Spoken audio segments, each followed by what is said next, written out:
sampai saat ini Prabowo belum mendeklarasikan pasangan bacawa presnya. Hal ini menggambarkan bahwa sosok cawapres di pemilu yang akan datang menjadi sangat penting, bahkan bisa dikatakan sebagai penentu juru kunci dalam pemenangan Pilpres 2024. Untuk itu, mari kita bahas.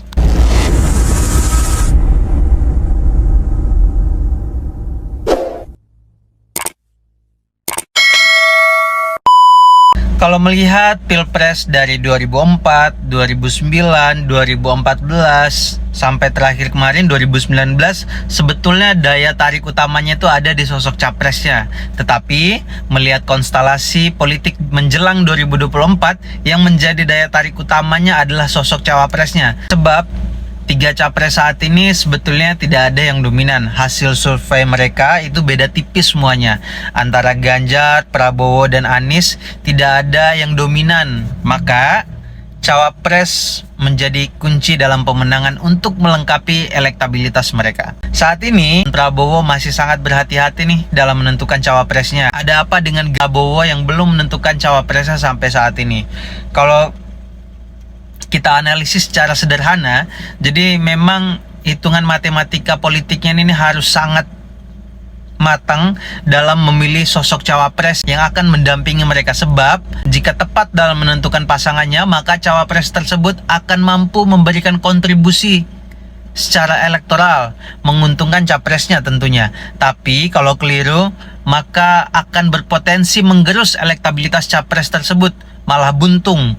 Sehingga penting dan sangat berhati-hati memilih cawapres. Kalau kita simpulkan nih, sosok cawapres yang ideal dan bisa mendongkrak elektabilitas capresnya itu seminimalnya harus punya 3 kriteria menurut hemat saya pribadi. Yang pertama tentu memiliki elektabilitas yang tinggi. Ini sangat penting sebab sampai saat ini sesuai yang saya katakan di awal tadi, para capres ini elektabilitasnya itu tidak berbanding jauh, bahkan belum mencapai angka 50%. Maka perlu dilengkapi elektabilitas dengan kehadiran cawapresnya. Kemudian yang kedua, kita bisa melihat dari acceptable, yaitu penerimaan sosok cawapres yang mudah diterima. Artinya cawapres ini dapat diterima dan dekat dengan ketum-ketum parpol, terutama ketum partai yang sudah membentuk koalisinya masing-masing.